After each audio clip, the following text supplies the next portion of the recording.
Pessoal, vamos tomar assento, medida do possível, e iniciarmos essa segunda parte. Nós vamos continuar em Gálatas, então eu vou pedir para você novamente abrir a sua Bíblia em Gálatas 3. Nós vamos continuar a leitura do verso 15 até o verso 25.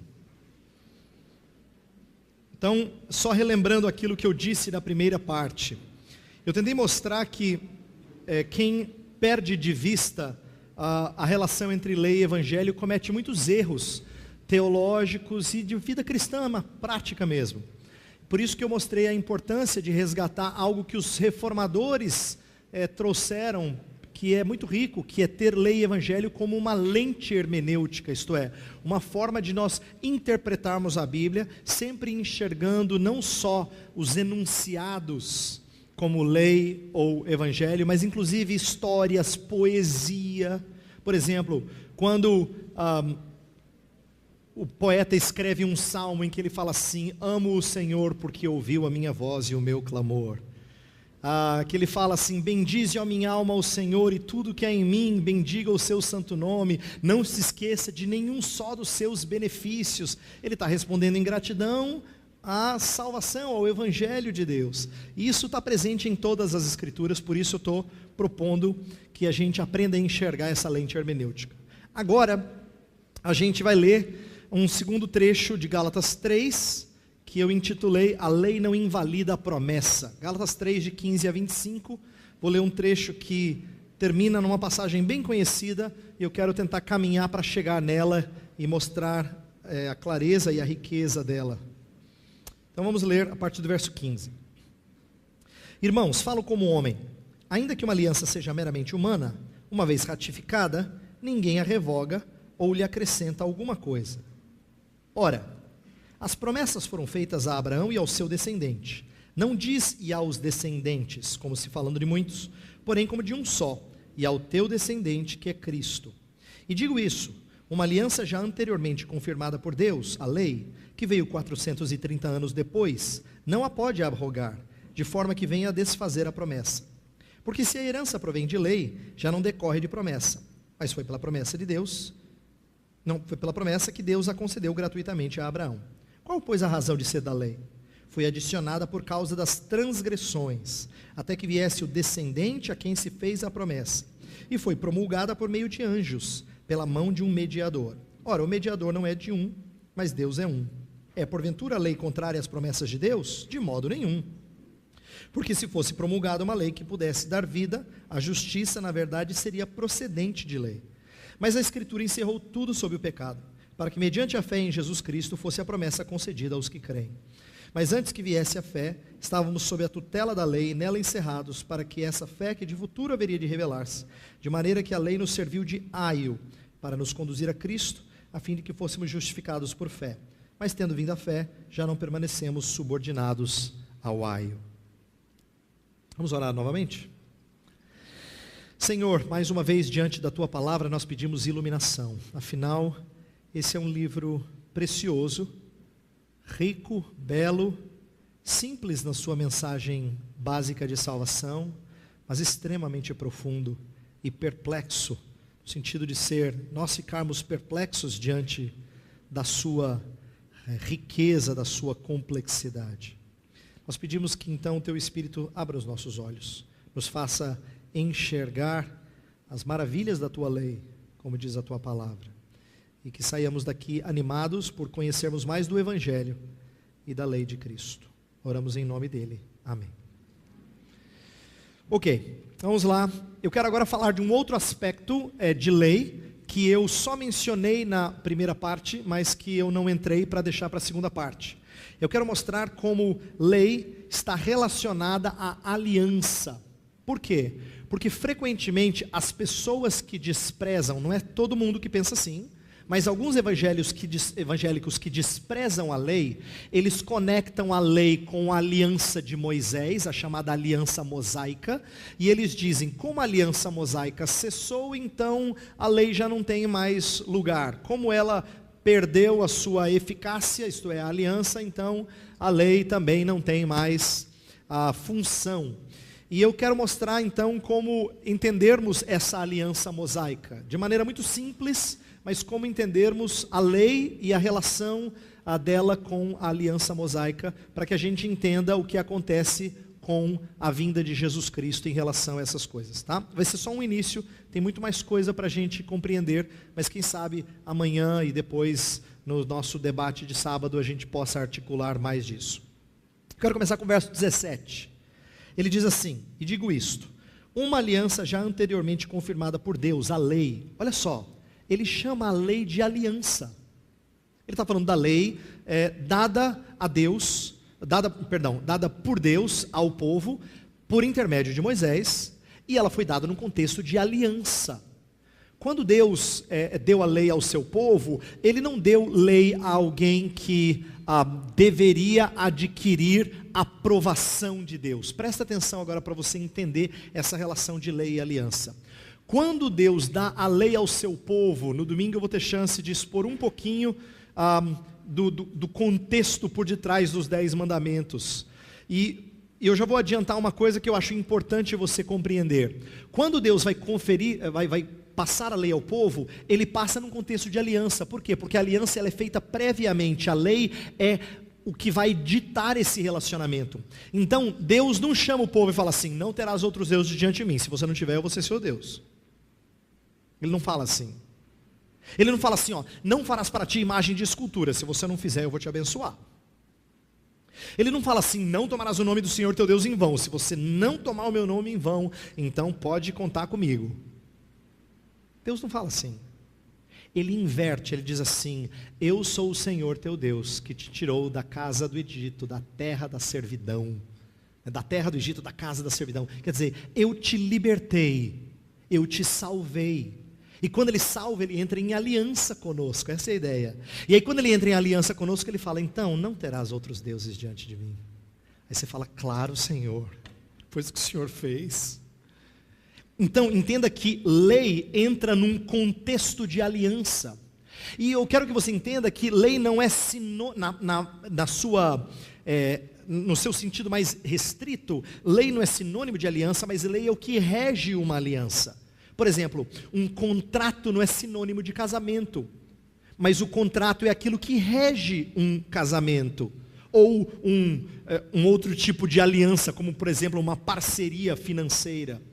A lei não é a aliança, mas no contexto de aliança, a lei dita como é que vai ser esse relacionamento. Aliança é algo que você entra não por causa de lei, você entra por afeto, por afinidade, por interesse, por amor. É isso que leva alguém a entrar em aliança. Aí depois você estabelece como é que vai ser o relacionamento. Então eu quero que você entenda essa função da lei dentro de um contexto de aliança, tá? Mas Paulo vai chamar essa lei de aliança por causa de Moisés e a relação de Moisés com Abraão. Por quê? A gente viu na primeira parte que em Abraão todos nós fomos abençoados. Deus falou o evangelho para ele: em ti serão abençoados todas as nações da terra, todas as famílias da terra. Então Deus fez promessas a Abraão. Mas aí vem a lei de Moisés, e a lei de Moisés ela é dura. E aí? O que vale? É Abraão ou é Moisés? Esse texto vai explicar a relação da lei mosaica com a promessa de evangelho trazida a Abraão. Como é que funciona a relação da lei de Moisés com aquilo que acontecia com Abraão? Então veja só. Essa lei chamada de aliança é o sentido histórico da lei mosaica, é uma dispensação. Eu quero que você saiba que a palavra dispensação não é necessariamente uma palavra usada só pelos chamados dispensacionalistas, não importa se clássicos, se revisados, se progressistas, não importa. A palavra dispensação é uma palavra usada para falar de períodos da história da redenção. E todo mundo, independente da linha teológica dele, todo mundo usa isso. A dispensação de Moisés, portanto, é o período no qual a lei de Moisés passou a vigorar para o povo. E ela vigorou de tal forma que o povo tinha que se pautar pela lei. Por exemplo, na época do período dos reis, quando alguns reis fizeram o que era mal perante o Senhor e até esqueceram da lei de Deus e perverteram tudo, um dos reis encontrou o livro da lei na casa do Senhor. Que surpresa, hein? Você já não leu esse texto e ficou assim? Eu senti que esse texto é uma ironia, né? De Deus. É uma ironia de Deus. Deus falando assim, onde é que você acha que tinha que estar mesmo? Ele encontrou, para você ver como a casa do Senhor estava mal frequentada, né? Estava tão fechada e o culto estava tão poluído, que quando fizeram a limpa na casa do Senhor, encontraram o livro da lei, olha só. E aí quando encontraram o livro da lei, o rei conduz o povo ao arrependimento. O rei Josias conduz o povo ao arrependimento, porque encontraram o livro da lei na casa do Senhor. Então veja, o livro da lei era o que pautava a conduta do povo. O povo percebeu pelo livro da lei recém-encontrado que eles estavam totalmente fora do padrão. Como eles estavam fora do padrão, Josias conduz a uma reforma religiosa para que o povo então se conforme novamente à aliança. E o que ele faz? Ele renova a aliança com o Senhor. Presta atenção. A aliança, portanto, é um ato de unir-se baseado em amor, e a lei vai simplesmente articular como é que esse amor vai ser expresso. É por isso que Josias renova a aliança, e aí, presta atenção no livro da lei, porque a lei vai mostrar como é que se relaciona em aliança com Deus. Agora, qual era o propósito dessa dispensação mosaica, desse período em que a lei de Moisés vigorou? A partir da lei dada por Deus lá no deserto e durante todos os séculos seguintes. Qual era o propósito? A primeira coisa que eu quero deixar clara, que tem a ver com o que eu já disse na primeira palestra, mas eu quero voltar agora, é de que não era salvar pelas obras. Essa ideia de que no Antigo Testamento as pessoas eram salvas pela obediência à lei, ela é uma ideia falsa e ela não combina com aquilo que não só o Novo Testamento diz, mas o próprio Antigo Testamento diz. Veja só, Romanos 4 é um texto que fala que Abraão foi salvo não por obras, mas pela fé, mesma justificação pela fé que eu e você recebemos em Cristo Jesus, Abraão também recebeu. Só que tem vários textos do Antigo Testamento que mostram isso, e eu quero trabalhar bastante agora, nessa segunda parte, com passagens do Antigo, para você entender à luz de Gálatas, como é que essas passagens do Antigo têm que ser lidas. Então, por exemplo, Deuteronômio 4, é uma passagem linda, eu preguei nela recentemente na igreja onde eu pastoreio. E essa é uma passagem em que Deus, por intermédio de Moisés, meio que adivinha o que vai acontecer na história do povo. Ele fala assim, vocês vão me abandonar, vocês vão adorar outros deuses, eu vou levar vocês para o cativeiro. Ele fala tudo isso. Aí, de lá do cativeiro, quando vocês se voltarem para mim e se arrependerem, eu vou trazer vocês de volta. Eu vou trazer vocês de volta, eu vou abençoar vocês. Ele conta a história antecipadamente. Ele diz em tom de advertência, mas é uma advertência, sabe boca de mãe? Quando ela fala assim, vai chover. Sabe? Vai dar errado esse negócio. Não, mãe, deixa comigo. Vai dar errado. Ela falou, porque ela sabe. Pois Deus fala exatamente o que vai acontecer a história do povo. Mas é assim, Deus está dando o trailer antecipado. Está dizendo, ó, você vai fazer assim, você vai buscar outros deuses e tal, mas eu vou trazer você de volta. E Deus mostra então a sua graça. Presta atenção, o texto de Deuteronômio 4 não é um texto em que Deus fala assim, e quando você tomar juízo, aí eu vou te receber de volta. Não é assim. Deus recebe graciosamente um povo quebrado, um povo com falhas. Por exemplo, o texto de 2 Crônicas 7,14 que eu mencionei aí, é um texto que você já ouviu várias vezes. Se o meu povo, que por mim se chama, confesse humilhar e orar, eu ouvirei as suas preces e sararei a terra. Ele está dizendo assim, eu vou atender aquilo que está sendo dito, aquilo que está sendo proferido em oração. Eu vou atender isso. Portanto, no Antigo Testamento, as pessoas também eram alvo da graça divina. Ezequiel 37 é uma passagem linda. Eu gosto da oração de Daniel 9. Eu coloquei várias passagens só para você depois, quando você for ver o vídeo, anotar, você estude essas passagens. Daniel 9 é uma das orações mais lindas da Escritura, na minha opinião. Daniel chega para Deus depois de 70 anos no cativeiro, e ele fala assim, Senhor, nós temos pecado e procedido perversamente. A ti pertence a justiça, mas a nós o corar de vergonha, como hoje se vê. E aí ele vai falando dos pecados do povo. Lembra, Daniel era um homem justo, aquele homem que orava, que dependia de Deus, mas ele se identifica com o povo e o pecado do povo e o pecado dele. Mas a parte linda da oração é no finalzinho, quando ele fala assim, Senhor, ouve e atende, não por nós, mas por amor ao teu nome. Atende, Senhor, a nossa oração, ouve a nossa prece, abençoa o teu povo, livra o teu povo. Perceba, Daniel não está apelando assim, Senhor, eu sou um profeta fiel, não é assim que ele está falando. Ele fala assim, Senhor, ele acabou de dizer que o povo não atendeu a Deus, ele acabou de dizer que o povo procedia perversamente, mas ele termina a oração dizendo, Senhor, não por nós, mas por causa do teu nome, da tua glória, atende a nossa oração. Isso é evangelho, isso é graça. Portanto, isso está presente em todo o Antigo Testamento. E esse era o ponto do apóstolo Paulo. Quando ele diz lá em 3:11, que a gente já leu, é evidente que pela lei ninguém é justificado diante de Deus, ele está querendo dizer para você, ninguém no Antigo Testamento, gente. Se ninguém foi justificado por obediência à lei, não tem de vocês agora fazer isso. Não caminhem por essa trilha.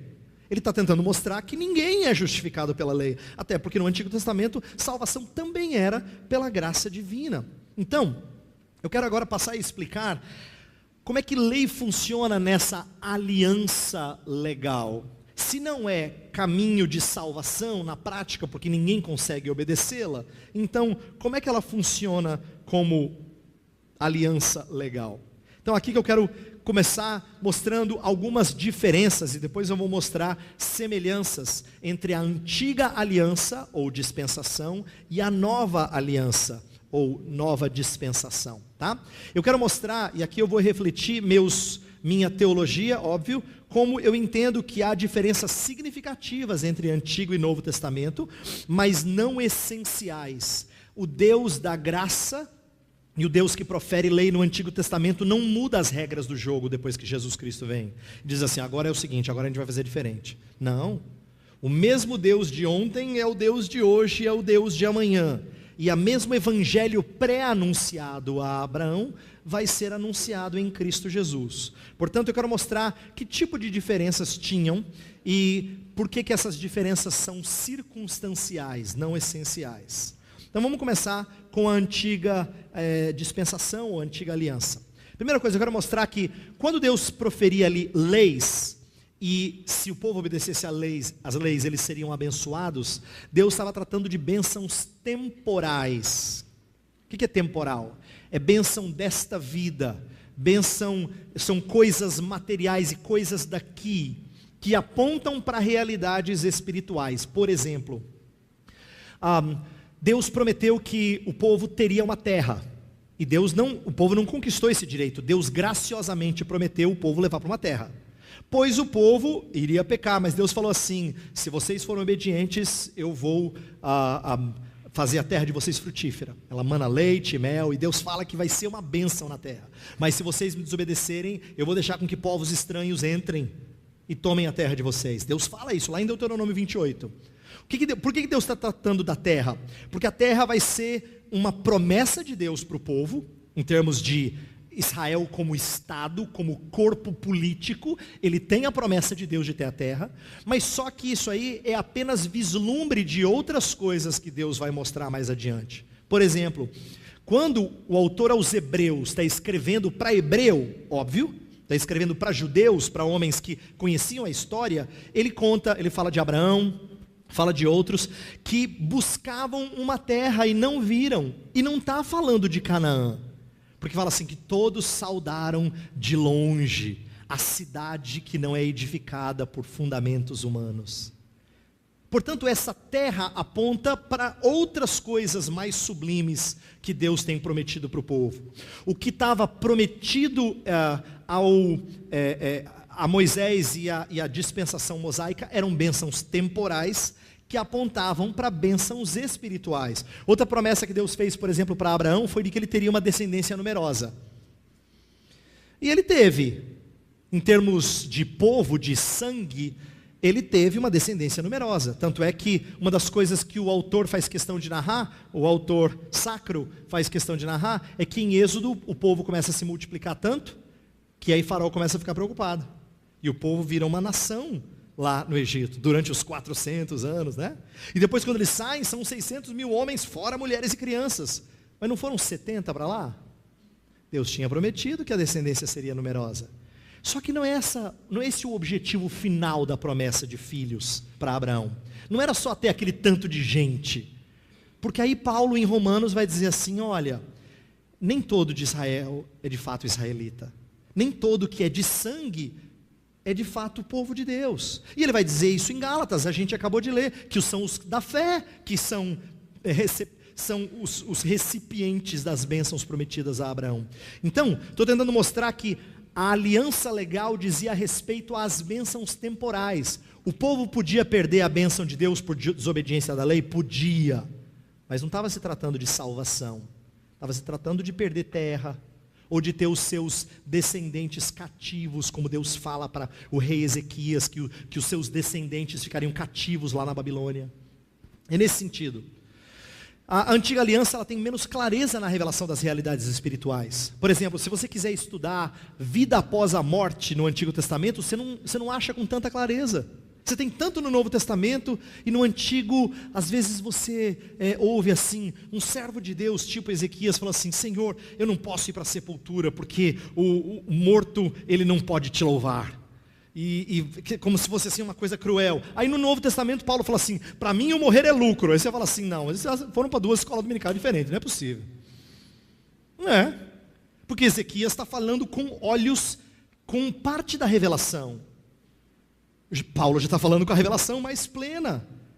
Lá Ezequias não pode olhar com tanta alegria assim para a sua morte, por causa das circunstâncias também. Paulo já diz, Senhor, se eu for é lucro. Então isso é para mostrar que tem certas realidades no Antigo Testamento que não estão tão claras. Elas são tornadas mais claras no Novo Testamento. E é por isso que a gente está fazendo o sentido inverso, olhando Gálatas primeiro para depois enxergar algumas coisas do Antigo. Tá? A revelação estava em desenvolvimento.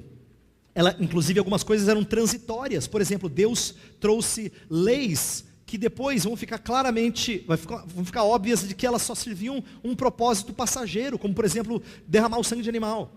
Lá em Hebreus, o autor vai dizer assim, você sabe que isso não perdoa pecado, né? Mas era para apontar para o Cordeiro sem mácula, Jesus Cristo. E aí vai mostrar então por que essas leis eram transitórias. Por que elas serviam esse papel. Por exemplo, as leis ligadas ao tabernáculo ou ao templo. Deus deixa que o templo seja destruído na época das invasões lá da Babilônia, tal. Depois ele é reconstruído, mas aí no período interbíblico Israel vai ficar debaixo do domínio de vários grupos diferentes. E Herodes vai reconstruir esse templo e depois ele vai ser destruído no ano 70. E todo mundo frustrado porque o templo é a bênção de Deus. Mas aí Jesus Cristo lembra a mulher samaritana que você não adora nem aqui nem lá, mas em espírito e em verdade. Por quê? Porque esse templo simplesmente aponta para outra coisa mais linda. Em Apocalipse 21 fala assim que lá não há tabernáculo, Deus tabernacula com o seu povo. Entendeu? Isso vai ficar mais claro no finalzinho da revelação. Tem coisas que são transitórias. A gente não reconstrói o templo de Salomão, entendeu? Porque isso aí é transitório, é passageiro, aponta para realidades mais lindas que Deus já trouxe. Essa lei antiga era mais restrita aos judeus e ela envolvia leis cerimoniais, leis civis, leis morais. O que eu quero dizer com isso? Eu já expliquei parte disso, mas deixa eu expandir. Lei cerimonial dizia respeito ao culto, as regras para o culto, como oferecer animais, como prestar sacrifícios diferenciados, os bolos asmos e assim por diante, como se proceder no tabernáculo ou no templo. Leis cerimoniais. Mas tinham outros tipos de leis que regiam o Estado de Israel, das mais diversas maneiras, tanto trazendo leis de segurança do tipo, você tem que construir um parapeito em cima de um prédio que você construir para que alguém não caia lá de cima e você seja indiciado. Tinha lei que especificava isso, segurança. Tinha lei que falava de punição de algum crime, se você cometia tal crime você teria que ser punido dessa maneira. Tinha lei de restituição, em que você não era punido severamente, como por exemplo com morte, mas você tinha que restituir em dobro ou em 4 vezes aquilo que lhe foi tomado. Então tinham várias leis que regiam o Estado de Israel. Agora veja só, na nova aliança a gente vê o contraste. Por quê? Na nova aliança as sombras cessam. Essa é uma linguagem usada lá em Colossenses. Paulo vai dizer que essas coisas são sombras. E o antítipo é revelado. Essa é uma palavra que talvez não seja muito comum a vocês, mas você já ouviu as pessoas dizerem assim que tal coisa no Antigo Testamento era tipo de Cristo? Pois tipo é aquilo que aponta para a realidade, mas o antítipo é a realidade. Quando o antítipo chega, os tipos pedem a sua necessidade. Ninguém que espera um convidado vai ficar olhando para a sombra. Ninguém que espera a entrada triunfal do rei vai ficar olhando para a sombra do manto dele. Essa ilustração é ridícula, eu sei, mas ela ilustra quão ridículo é não olhar para o rei, e sim para as coisas que apenas apontavam para o rei. Entendeu? Que cegueira, que ponto alguns chegaram? De olhar para a sombra ao invés da realidade. Em Cristo Jesus a revelação atinge o ápice. Havendo Deus outrora falado muitas vezes, de muitas maneiras, aos pais pelos profetas, nestes últimos dias tem nos falado pelo Filho. E Ele não é qualquer um, Ele é a expressão exata do ser de Deus. Ele é o ápice da revelação. Deus foi construindo para chegar em Cristo Jesus. Se na nova aliança ela tem caráter transitório, na antiga aliança caráter transitório, na nova aliança ela é permanente. Por exemplo, Jesus Cristo institui um sacramento em que ele fala assim, que depois de beber com os discípulos naquele momento, ele beberia de novo no reino.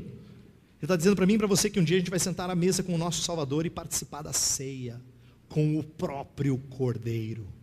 Já pensou? Aí você fala assim, para quê, pastor? Ele já vai estar lá. Talvez por uma razão. Eu e você não teremos mais pecado no dia que estivermos lá, mas a gente nunca vai poder se esquecer de onde que Ele nos tirou. Para todo o sempre e sempre, eu e você vamos cantar, digno é o Cordeiro que foi morto. Porque faz parte da lembrança que nos carrega e nos move a louvá-lo. Por isso é permanente. Ela é aberta aos gentios. Lembra as promessas feitas a Israel no Antigo Testamento? O israelita estava tão acostumado a ser assim, o povo regalado, né? Que lá no livro de Atos, quando os outros que não são israelitas começam a receber a bênção do Espírito, alguns vão dizer assim, mas como assim, o mesmo Espírito que nós recebemos? Aí Pedro diz, mas então, por que eu não deveria batizá-los? Eles receberam o mesmo Espírito. Até Pedro está meio assim, confuso. Porque ele imaginou que Deus abençoaria gentios. Deus sempre abençoou, mas com a mesma coisa.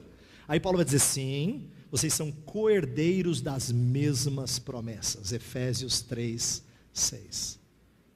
Aberto aos gentios. E no Novo Testamento, o que a maioria da igreja cristã defende, é que apenas a lei moral é que permanece em vigor. A gente vai falar um pouquinho mais disso em outros momentos, então por hora vai ficar nisso aí.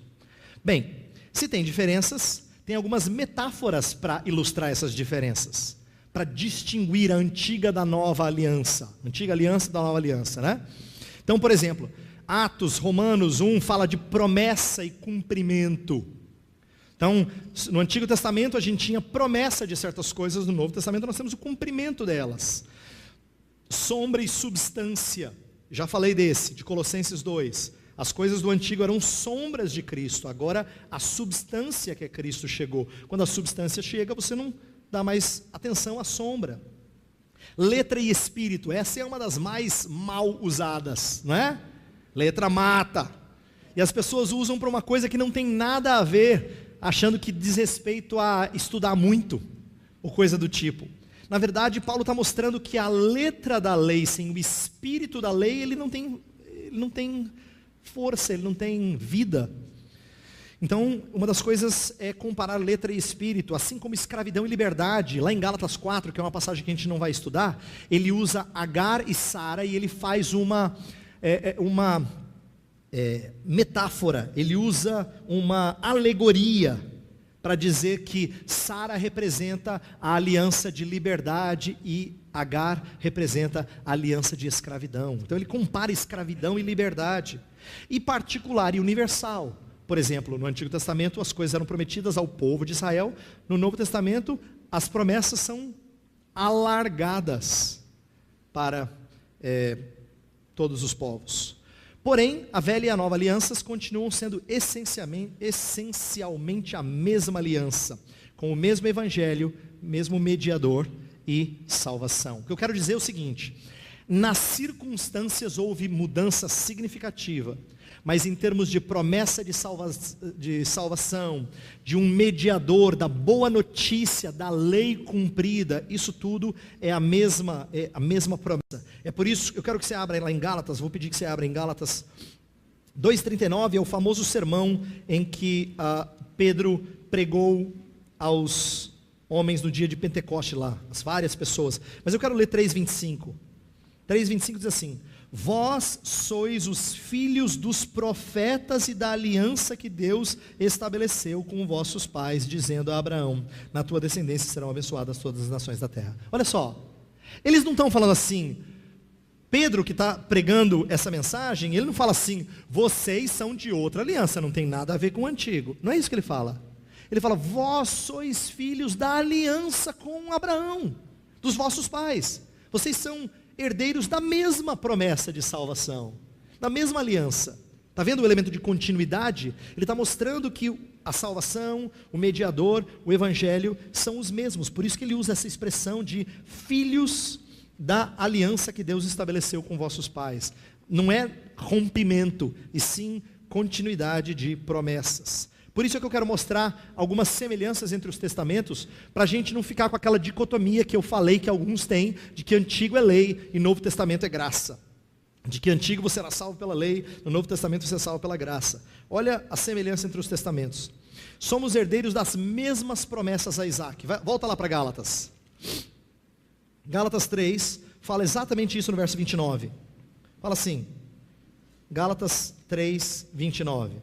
Diz assim, e se sois de Cristo, também sois descendentes de Abraão e herdeiros segundo a promessa. 4:28. Vós, porém, irmãos, sois filhos da promessa, como Isaque.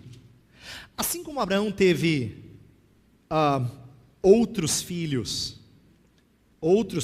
não só Isaque, né? E não é só o contraste de Isaque com uma outra descendência, mas fala que Abraão teve vários filhos e filhas, mas o da promessa foi Isaque. Esse foi o da promessa. E diz, vocês também são filhos da promessa. A promessa a Abraão é a mesma para vocês. Ele está mostrando essa continuidade. A promessa então é sinal de que havia evangelho no Antigo Testamento, aquilo que eu já falei na primeira parte da nossa palavra hoje à noite. Abraão foi salvo pela fé, e isso é verdadeiro da nossa salvação também. A inserção da lei não invalida a aliança abraâmica de graça. E agora então vem o começo do foco principal do texto que a gente está estudando. Abraão tinha recebido o evangelho, aí vem a lei de Moisés, dura em alguns aspectos. E aí ele vai dizer assim, por acaso a lei de Moisés vai invalidar a promessa feita a Abraão? E o grande argumento dele é não. Agora presta atenção, porque isso aqui é simples, mas é chave. Se a promessa a Abraão é de um caminho de salvação, e a lei de Moisés é para atingir salvação, então a lei tem que invalidar a promessa. Se a lei de Moisés diz respeito a obedecer para que Deus abençoe o seu povo com bênçãos espirituais, com salvação e com graça redentora, então invalida a promessa sim. Por isso que não pode se tratar da mesma coisa, senão nós estamos sendo contraditórios. Senão Paulo está dizendo, de fato, a lei de Moisés, se você entender como caminho de salvação, ela vai ser oposta à promessa graciosa a Abraão. Por isso que o seu grande argumento vai ser mostrar como é que a lei funciona. E eu quero aqui dar uma sugestão resumida. A lei de Moisés não é antitética à graça, ela é subserviente à mesma. O que eu quero dizer com isso? A lei de Moisés, ela trabalhou debaixo da esfera de salvação que Deus prometera desde o princípio, anunciado a Abraão e a outros no decorrer da história. A lei apenas cumpriu um papel debaixo do plano redentor, em que Deus prometeu várias coisas temporais a um povo, para revelar-se a esse povo, e através dessa revelação a todos os povos, mas ela cumpriu um papel subserviente. A lei de Moisés não foi dada como um caminho alternativo de salvação. Entendeu? É isso que a gente precisa entender. Então não propunha justificação pelas obras, apenas apontava para uma melhor dispensação de graça. Então vamos ver o propósito do pacto mosaico nisso tudo. Como é que ele foi subserviente, como é que ele serviu a promessa de graça, o evangelho anunciado desde o princípio. Como é que a lei serviu? Então vamos tentar entender o propósito do pacto mosaico. A instituição da lei mosaica não anulou as promessas da graça, é isso que ele começa o nosso texto dizendo. Olha lá, vamos ler de novo. Irmãos, falo como homem, ainda que uma aliança seja meramente humana, uma vez ratificada, ninguém a revoga ou lhe acrescenta alguma coisa. Por que ele diz isso? Porque lei tem a aliança, ela tem caráter irrevogável, ele vai dizer. É interessante isso. A aliança se quebra, mas a aliança não se anula. Por quê? Porque toda aliança, em tempos antigos, a aliança era feita com não só promessas de bênção, mas com sanções de castigo em caso de desobediência. Uma das histórias mais lindas da Bíblia, eu aprendi um pouco da riqueza dela quando eu estava lendo um livro do Sproul. O R.C. Sproul, ele diz assim, uma vez me perguntaram qual é o meu texto favorito, e ele falou, meu texto favorito é Romanos 15, 17. Aí eu falei, vou ler, né? Romanos 15, 17. Gênesis 15, 17, me perdoe. Gênesis 15, 17. Eu falei, Gênesis 15, 17, nem consegui lembrar, Gênesis 15, 17. O que tem em Gênesis 15, 17? Fui lá eu procurar Gênesis 15, 17, para ver que texto que o Sproul achava tão bonito assim, que eu nem guardei. Aí eu fui ler o texto. E sucedeu que posto o sol, houve densas trevas, e eis um fogareiro fumegante e uma tocha de fogo que passou entre aqueles pedaços. Sproul, você nunca ouviu assim, Deus amou o mundo de tal maneira que deu seu filho... Nunca ouviu? Você nunca ouviu assim, que Deus é o justo e o justificador daqueles que têm fé em Jesus? Nunca ouviu isso? Nunca ouviu assim, passagens lindas que falam que Jesus é o autor e consumador da nossa fé? Ou qualquer outra passagem que você ame? Falei, Sproul, o que você está querendo me ensinar? Ele me ensinou uma coisa preciosa. Ele falou, sabe o que está acontecendo ali? Essa passagem é a história em que Deus fala para Abraão que ele estava prometendo coisas a Abraão. Ele estava prometendo uma descendência numerosa e uma terra numerosa. E aí ele faz Abraão cair em profundo sono.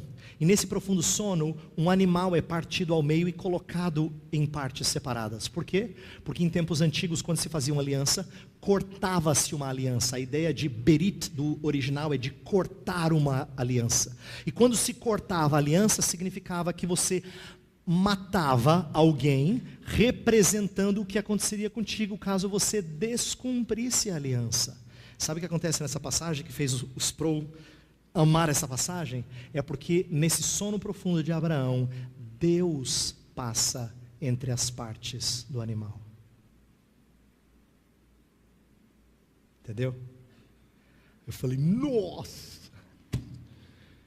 Agora eu entendi, Sproul. Agora eu entendi. Que esse texto é tão caro para você. Por quê? Deus está dizendo que Ele assume a culpa da sua falha. E ele promete que Ele morreria caso Ele descumprisse a parte dele. Sabe o que é fantástico da revelação de Deus? É que Deus nunca descumpriu a parte dele. No entanto, porque Ele assumiu o seu lugar, Ele sofreu a sua morte de ter descumprido a sua parte. Olha só. Ele cumpre perfeitamente a parte dele, e ele assume a sua parte de ter descumprido a aliança.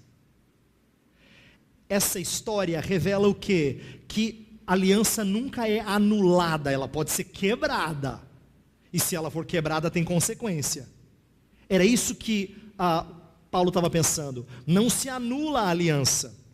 Então ele está tentando mostrar que nosso Deus é imutável, é confiável. Lembra que a gente falou que a lei não muda, porque a lei é a expressão do caráter de Deus? Se a lei não muda, muito menos a promessa.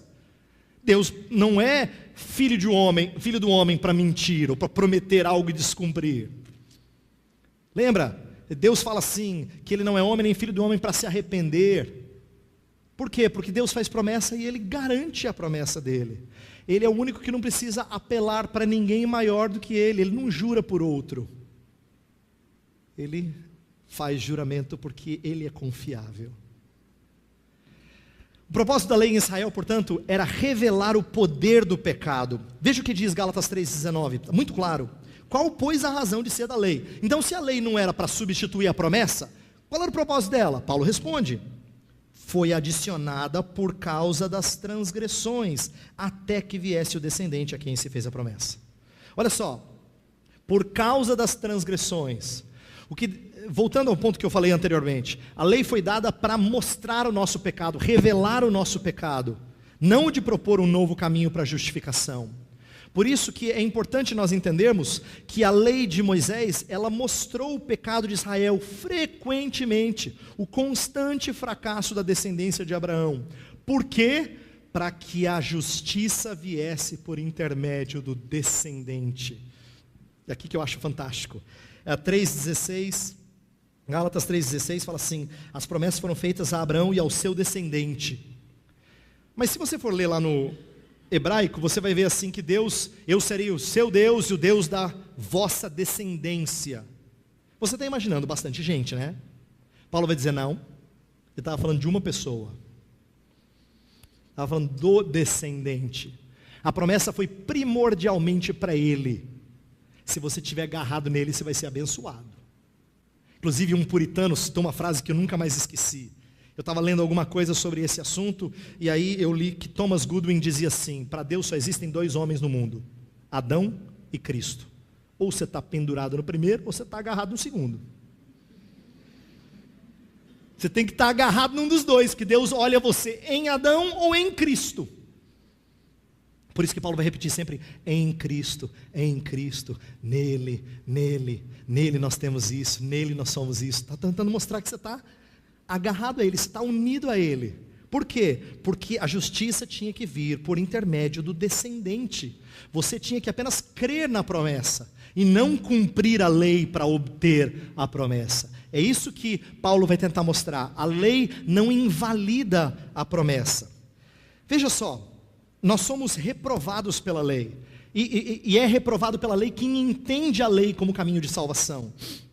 Quando Israel esqueceu-se dessa relação entre lei e graça, a lei exerceu o ministério de condenação. Esse é um texto importante, eu gostaria de ler com você, 2 Coríntios 3. 2 Coríntios 3 é um texto que vai mostrar o contraste entre a antiga aliança e a nova. E tem muita coisa linda aqui, mas eu não vou poder ler tudo, eu quero ler essa parte. 2 Coríntios 3, versos 7 a 9, diz assim: e se o ministério da morte, gravado com letras em pedras, se revestiu de glória, a ponto de os filhos de Israel não poderem fitar a face de Moisés, por causa da glória do seu rosto, ainda que desvanecente, como não será de maior glória o ministério do Espírito? Porque se o ministério da condenação foi glória, em muito maior proporção será glorioso o ministério da justiça. Está comparando a dispensação de Moisés com a dispensação de Cristo. Só que ele chama a dispensação de Moisés de ministério da condenação. Por quê? Se Moisés é tão glorioso assim, se era servo de Deus, se era um homem de Deus, por que ministério da condenação? Tem uma razão.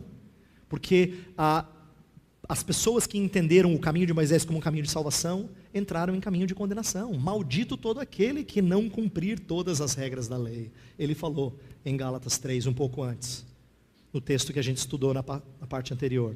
Então, para aqueles que andaram por esse caminho de lei para serem aprovados por Deus, foi um caminho de condenação, sim.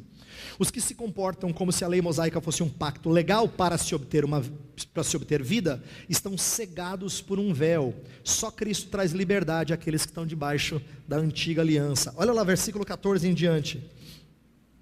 Mas os sentidos deles se embotaram, pois até o dia de hoje, quando fazem a leitura da antiga aliança, o mesmo véu permanece. Olha só, eles não enxergam, não lhes sendo revelado que em Cristo é removido. Mas até hoje, quando é lido Moisés, o véu está posto sobre o coração deles. Olha que triste.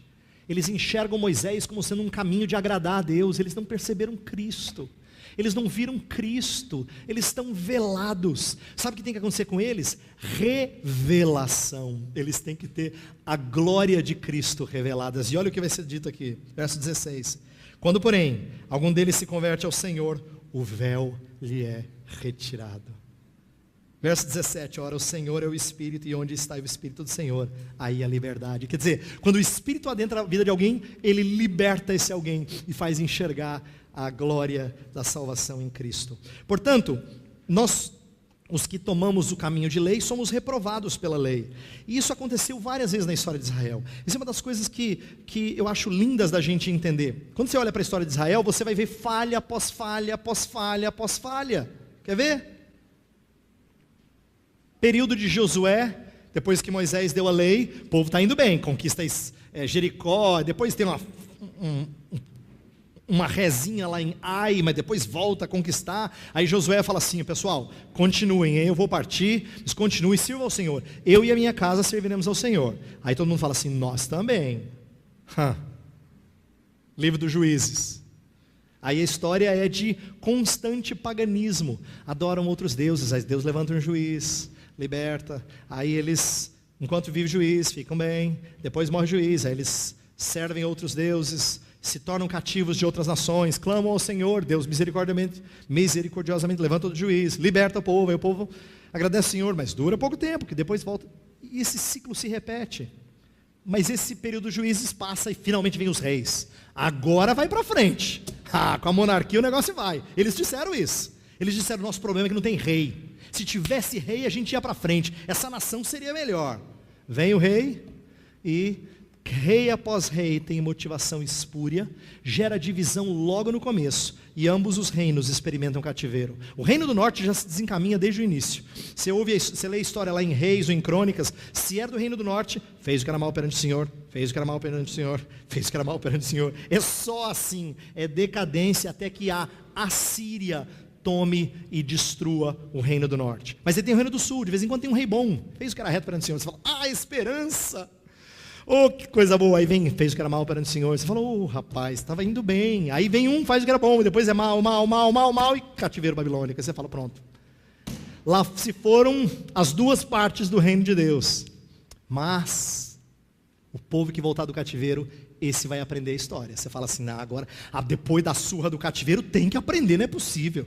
Tem que aprender a vencer a idolatria. O que acontece? Retornam para a terra, mas logo apresentam problemas. O livro de Malaquias, o último do Antigo Testamento, já começa a apresentar que o povo está falhando de novo. A história do Antigo Testamento inteira é assim. O povo não obedece perfeitamente à lei de Moisés. Inteirinha é assim. O que eu aprendo com isso? Nenhuma dessas falhas invalidou a promessa. Porque mesmo assim, Deus trouxe Jesus Cristo. Não é fantástico isso?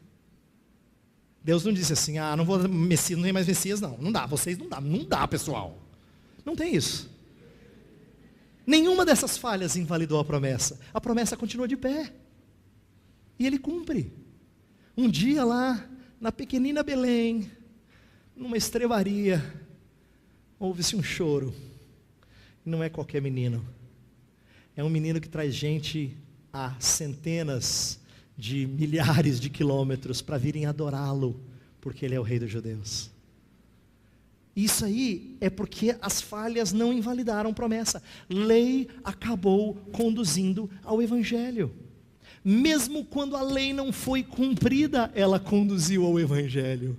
Até quando parece que tudo estava indo muito mal, graças a nós. Deus, graças a Ele, trouxe o Evangelho de salvação. Olha só que coisa espetacular. E por que eu quero que você entenda isso? Porque isso aqui é muito lindo, não só para a história de Israel, para a nossa história. Nossa infidelidade não nos priva da promessa. Essa é uma das coisas que mais conforta o coração pecador, como o seu e o meu. Porque nós não somos os melhores companheiros de Deus. A gente canta que é amigo de Deus, mas no fundo a gente faz cada coisa de inimigo. A gente o trai de maneira tão injusta e tão vil. Mas olha o que a gente aprende com isso. Deus perdoa definitivamente os pecados do seu povo. E eu só vou pegar passagens do Antigo Testamento. Lembra Miqueias 7? Miqueias 7 é aquele texto que fala que Deus lança os pecados nas profundezas dos mares. É um lugar inatingível. Deve até botar plaquinha assim: proibido pescar. Né? Para dizer assim: não resgate, se está perdoado, está definitivamente perdoado. Oséias 14 é uma mensagem de esperança no final de um livro repleto de pecado, de infidelidade. Deus fortalece os que estão abatidos em meio aos fracassos do povo de Deus. Isaías 40 fala que os que estão fracos, eles terão o seu vigor renovado e voarão com asas como de águias. Jeremias era o profeta que sempre chorava, porque Deus dava umas missões para ele muito difíceis. Fala para um povo que não vai ouvir. Você vai ter que falar para esse povo, mas ele não vai se arrepender. Mas Deus fortalece Jeremias. Mesma coisa com Abacuque. Deus fala assim: eu vou trazer castigo, destruição. Aí Abacuque fica perplexo. Mas Deus, no finalzinho, lhe dá uma visão da sua gloriosa força e poder e honra, e ele termina dizendo assim: Senhor, todavia, eu me alegro no Senhor. Deus fortalecendo o seu povo, mesmo em meio a falhas. Esses homens todos, Isaías, Jeremias, Abacuque, estão profetizando em tempo em que o povo está em pecado, mas Deus está fazendo promessa. O que é isso? É evangelho. É evangelho. Deus é o marido que não só permanece fiel, mas continua amando sua esposa infiel. Jeremias 31:3 fala assim: com amor eterno eu te amei, e com benignidade te atraí. O que eu acho fantástico do amor de Deus é que Deus ama e sempre vence. Os que Ele ama, no final sempre se voltam para Ele, se curvam diante do seu amor poderoso e triunfante. Ezequiel 16 é uma das passagens mais fortes de toda a Escritura. Deus descreve o pecado de Israel como sendo de uma mulher adúltera, e dá descrições explícitas do que uma mulher adúltera faz com os seus amantes. Mas no final Deus promete o quê? Salvação. Seu amor ainda promete nos renovar. Ezequiel 36 fala de substituir um coração de pedra por um coração de carne. Jeremias fala da aliança que não cessa mais, encravar a lei no coração. Tem tanta promessa linda. Eu estou mostrando para vocês só textos do Antigo Testamento, e só são promessas de salvação. Por quê? Porque mesmo no Antigo Testamento, o mesmo Deus de graça não deixava com que a infidelidade do povo anulasse a promessa. Não é verdade que essa trajetória de pecado trouxe glória ao Redentor?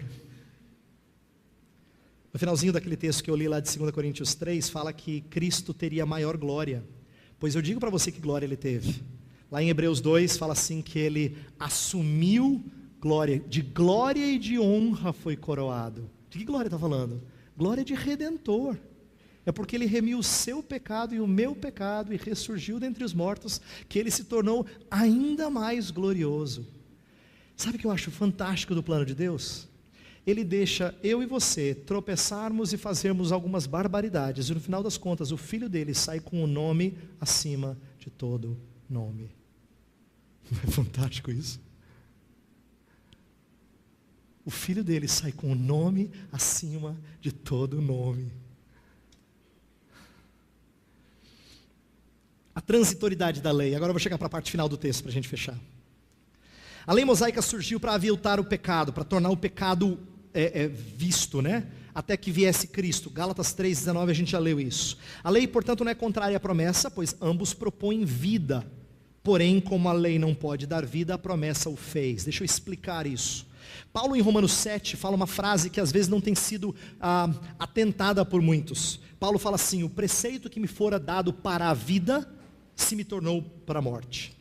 Por que o preceito foi dado para a vida? Porque quando Deus deu preceitos na sua palavra, desde o início de Gênesis a Apocalipse, sempre foi com a intenção de que o povo vivesse por eles. Por exemplo, Levítico 18:5 é uma passagem que Paulo gosta e cita 2 vezes nas suas cartas. Uma das vezes está aqui em Gálatas 3. Ele fala: aquele que obedecer os preceitos viverá por eles. O próprio Jesus usou essa passagem. Quer ver? A passagem mais famosa que eu consigo lembrar para ensinar esse preceito a você. Jesus foi perguntado para um mestre da lei: o que eu posso fazer para herdar a vida eterna? Parece a história do jovem rico, mas essa é outra. Aí Jesus fala assim: o que você sabe dos mandamentos? Como é que você os resumiria? Aí ele fala assim: amarás o Senhor teu Deus de todo o teu coração, de toda a tua alma, de todo o teu entendimento, de toda a tua força, e amarás o teu próximo como a ti mesmo. Esses eu acho que são os 2 mandamentos que resumem tudo. Aí Jesus falou: muito bem, respondeste bem. Ele fala: faze isto e viverás.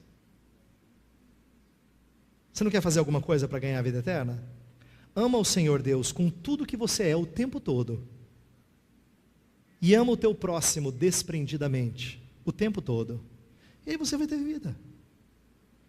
Ninguém consegue. Mas o que esse texto está revelando para a gente? É que se fosse possível a obediência perfeita à lei, nós teríamos vida. O que me fora impossível à lei, porque estava enferma a carne, esse é o problema. É que a carne está enferma, então porque a carne não consegue fazê-lo, o Evangelho, a promessa o fez. E é isso que está dito lá em Gálatas 3, 21 e 22, quando fala assim: é porventura a lei contrária às promessas de Deus? De modo nenhum, porque se fosse promulgada uma lei que pudesse dar vida, a justiça na verdade seria procedente de lei. Ela não pode dar vida. O problema está na lei? Não, está em nós. Mas a Escritura encerrou tudo sob o pecado, para que mediante a fé em Jesus Cristo fosse a promessa concedida aos que creem. Isto é, não foi pela lei que você conseguiu vida, foi por Jesus. Então, nesse sentido, a lei ela foi preparatória. O que isso significa? A lei de Moisés, ela cumpriu uma função. Ela mostrou, vez após vez, durante todo o Antigo Testamento, que o povo não conseguiria. Obedecer lei não dá, totalmente não dá. E nesse sentido a lei funcionou como aio, está lá no verso 24, esse talvez é o verso mais conhecido de toda a passagem que a gente leu aqui, que a lei serviu de aio. Aio é a palavra grega paidagogos, de onde a gente tira pedagogia, mas o que para nós hoje é sinônimo de ensino, na época era o escravo, que tinha duas funções. Uma delas era conduzir, dirigir, levar o seu tutelado, e muitas vezes uma função disciplinar. Ele corrigia. Então, sabe história de Brasil antigo, quando tinham as amas e os escravos que serviam os senhores, e muitas vezes educavam as crianças mais do que os senhores de terra? Era mais ou menos isso que um escravo fazia, um paidagogos. Era aquele que tinha função diretiva e disciplinar. E o povo precisava disso. É isso que Paulo está ensinando. A lei funcionou como um tutor, um paidagogos, que precisava direcionar e disciplinar. Por exemplo, várias vezes a lei de Moisés, ela funciona de forma disciplinar, mas isso não é ruim. Eu tenho criança pequena, e com criança pequena não basta a gente conversar e raciocinar, muitas vezes a gente tem que impedir, e impedir com disciplina. Se você fala assim: filho, não atravessa a rua porque é perigoso, e ele não entende o que é perigoso, é possível que ele atravesse a rua. Para você é suficiente dizer isso, mas para um menino pequeno não é. É por isso que pai muitas vezes tem que cercear a liberdade de quem é menor. Não é ser mau, é ser tremendamente cuidadoso com o bem-estar dele. É isso que a lei fez. Ela cobriu de cuidados o povo. Mas não só isso, não só disciplinar, mostrando o pecado do povo, ela conduziu a Cristo. Quando chegou em Cristo, ela cumpriu a sua função. Por quê? Porque o povo atingiu a maioridade. É isso que diz Gálatas a partir do verso 1. Olha só, 4, a partir do verso 1. Digo, pois, que durante o tempo em que o herdeiro é menor, em nada difere de escravo, posto que ele é senhor de tudo, mas está sob tutores e curadores até o tempo predeterminado pelo Pai. Assim também nós, quando éramos menores, estávamos servilmente sujeitos aos rudimentos do mundo. Vindo, porém, à plenitude do tempo, aí ele vai contar a história de Cristo. O que ele quer dizer é o seguinte: eu e você, antes da vinda de Cristo, o povo de Deus, antes da vinda de Cristo, era como se fosse uma criança. Ele é filho do senhor de terra, mas ele é educado pelo mesmo escravo que o filho de escravo. Ele precisa disso. Ele é dono de tudo, mas ele não tem liberdade para fazer tudo. Mas por que isso? Deus queria ensinar a eles algumas coisas. Eu vou dar um exemplo de algo que eu li de um autor, do Herman Bavinck, há uns anos atrás, que me impactou muito. Ele disse assim: por que o Antigo Testamento está cheio de símbolos? Por que ele está cheio de coisas concretas? Tem arca, tem incenso, tem cordeiro, tem altar. Por quê? Como é que você ensina criança pequena? Com ideias abstratas ou com imagens concretas? Quando você vai dar aula de escola bíblica para criança pequena, você dá aula como? Você não fala assim: hoje nós vamos falar sobre propiciação. Não é assim que você começa a aula. Se for assim, você está aí com um problema de pedagogia. Você tem que aprender com paidagogos aqui. Não é assim. Muitas vezes você mostra cor, você mostra objeto, figura. Por quê? Porque a gente precisa do concreto para entender o abstrato. A gente precisa do físico para entender o espiritual. Mas uma vez que a gente chegou num momento em que dá para a gente conversar, eu não preciso ficar mostrando livrinhos sem palavras para você. Entendeu? Quando você já entendeu conceitos bonitos como de justificação pela fé somente, eu não preciso ficar mostrando verde, vermelho, preto, eu não preciso ficar mostrando isso. Você chegou à maioridade. Então, uma vez que veio a substância, que veio Cristo, você não precisa mais dessas coisas. Você já é maior de idade. É isso que Paulo está ensinando. A lei foi preparatória. Quando você amadurece, você não precisa mais da lei. O propósito da lei de revelar pecado também é transitório, se olharmos escatologicamente. Eu quero terminar aqui. Isso aqui é uma coisa que para mim é muito preciosa. A lei, tudo que eu estou tentando ensinar para vocês é o seguinte: o que acontece historicamente é que a lei estava preparando para a vinda de Cristo. Mas há um sentido em que ela também é transitória na nossa vida. Por quê? Hoje a lei revela o nosso... Vai ter um dia que ela não vai revelar mais o seu pecado. Sabe por quê? Você não vai ter mais pecado para ser revelado. Vai ser o dia em que você será como Ele é. Nós estamos sendo transformados de em glória, para que um dia sejamos como Ele. E esse é um dos dias que eu mais anseio. Eu digo para as pessoas, e eu já disse isso várias vezes em mensagens pelo Brasil afora, de que uma das coisas que mais incendeia o meu coração é pensar que um dia eu e você vamos estar cultuando a Deus e a gente não vai precisar separar um tempo para confessar pecados. Porque não será mais parte da nossa vida. Até esse propósito da lei é transitório, porque a redenção triunfa. Eu termino então com essa força subjetiva da lei. Olha só, o que eu quero dizer é o seguinte: se historicamente a lei de Moisés, ela prepara para a vinda de Cristo, na sua vida pessoal, a mesma ordem se repete. Sabe o que acontece comigo e com você? Quando há genuína conversão, a lei mostra o seu pecado. Não foi assim que Deus fez com a mulher samaritana? Ele pediu água. Ela disse: como sendo tu, homem, pedes a mim, mulher samaritana, homem judeu pedindo a mim, mulher samaritana, água? Aí Jesus falou assim: se você soubesse quem te pede, você pediria, Ele te daria água viva, você nunca mais teria sede. Ela gostou da ideia. Eu não vou ter que voltar aqui para pegar água? Eu quero dessa água. O que Jesus fala com ela? É o momento em que o filme parece que muda assim de canal. Ele fala assim: chama o teu marido. Você fala: hã? O que tem a ver? Chama o teu marido. Ela fala: não tenho marido. Eu falei: eu sei, você já teve 5, o 6º não é seu. Vejo que tu és profeta. Olha a saidinha pela tangente. E já que o senhor é profeta, me diz uma coisa: tem gente que adora em Gerizim, tem gente que adora em Jerusalém. Onde é que o senhor acha que a gente tem que adorar? Olha Jesus trazendo a conversa de volta para o eixo. Não importa onde você adora. O que importa para Deus é achar adoradores que o adorem em espírito e em verdade. E aí diz a continuidade do texto que ela largou o cântaro e correu para a cidade de Sicar. E quando ela chegou lá, ela falou assim em praça pública: venham e vejam aquele que disse tudo a meu respeito. Imagina se você é uma mulher numa cidadezinha desse tamanho, você já teve 5 homens e o 6º é roubado. O que você acha que a cidade pensa a seu respeito?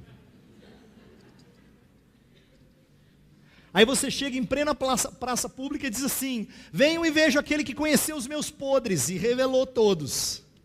Você acha que alguém faz isso de alegre? Só tem um jeito de alguém fazer isso: se ela se sentiu perdoada. Em Atos capítulo 19 diz que homens queimaram livros de magia que custavam caríssimo. E quando fizeram isso, confessaram os pecados uns aos outros. A gente só confessa pecado um ao outro quando a gente está verdadeiramente arrependido. E a gente foi perdoado pelo Senhor. É por isso que ela fez isso. O que Deus fez na vida daquela mulher? Ele usou a lei. Ele usou a lei, ele disse: chama o teu marido. Ele está aplicando a lei na vida dela. Ele está mostrando a força da lei para conduzir a ele, a salvação. Perceba que Paulo está dizendo isso aqui no texto, no finalzinho do texto. Ele fala do sentido histórico, no verso 23 ele fala: antes que viesse a fé, estávamos sob a tutela da lei. Mas no 24 ele usa esse sentido subjetivo, isto é, na nossa vida. Olha só: de maneira que a lei nos serviu de aio para nos conduzir a Cristo, a fim de que fôssemos justificados por fé. Ele não está falando só da história da redenção, ele está falando da sua conversão. Como é que a lei trabalhou na vida dele? Ela levou ele para Cristo, mostrou que ele não conseguia cumprir a lei. Em nossa história individual, a lei nos mostra o pecado e pode conduzir-nos a buscar a salvação em Jesus. Então eu termino com a história de Paulo, porque é ele que está contando a história aqui. Paulo se achava um cumpridor da lei. Um cumpridor da lei. E aí, ele diz inclusive lá em Filipenses 3, que quanto à justiça que há na lei, ele se julgava irrepreensível. Um dia, o Salvador Jesus Cristo se apresenta a ele e fala assim: Saulo, Saulo, por que me persegues? Aí ele pergunta: quem está falando? E quando ele descobre que quem está falando é o Senhor dos Senhores e o Rei dos Reis, sabe o que Paulo descobriu? Que ele não era perfeito cumpridor da lei. Ele tinha outros deuses além do Senhor. Ele havia praticado idolatrias. Ele havia usado o nome do Senhor Deus em vão. Ele não tinha separado tempo para o Senhor Jesus Cristo. Ele havia matado, desonrado a autoridade maior. Estou citando os 10 mandamentos, caso você não esteja reconhecendo. Ele tinha quebrado os mandamentos todos, porque ele não era leal ao Senhor dos mandamentos. A lei lhe conduziu a Cristo. E ele diz que ele abandonou tudo para conhecer a Cristo e o poder da sua ressurreição. É isso que a lei faz quando o Espírito a aplica. Então eu não quero que você despreze a lei. Sabe por quê? Quando Deus te der a graça de conduzir alguém ao conhecimento salvador de Jesus, antes dele abraçar Jesus Cristo, a lei vai ter que feri-lo.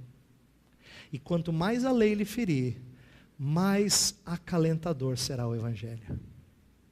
Quanto mais a lei rasgar, mais cura operada pelo Evangelho de Cristo.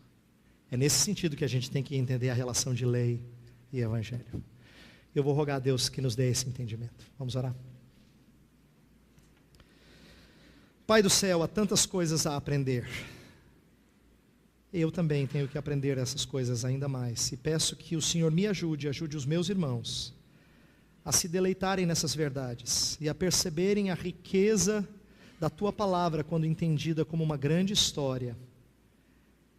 Ensina-nos a usar essa lente hermenêutica, Senhor. Ensina-nos a enxergar como a Tua lei conduz-nos a Cristo, se usada devidamente. Ensina-nos a entender como o Evangelho corrige nosso entendimento da lei, para não nos deixar no legalismo. Essas coisas precisam ser melhor compreendidas. Nossa oração é que o Senhor use esses dias para isso. Ajuda-me, Senhor, a ser o mais claro possível e verdadeiro na exposição da Tua palavra. E aos meus irmãos, Senhor, aquilo que eu pedi antes, eu peço novamente. Que eles não só entendam essas coisas, mas que eles saiam daqui vibrando com o Teu Filho e a Sua obra. Nós oramos em nome dEle. Amém.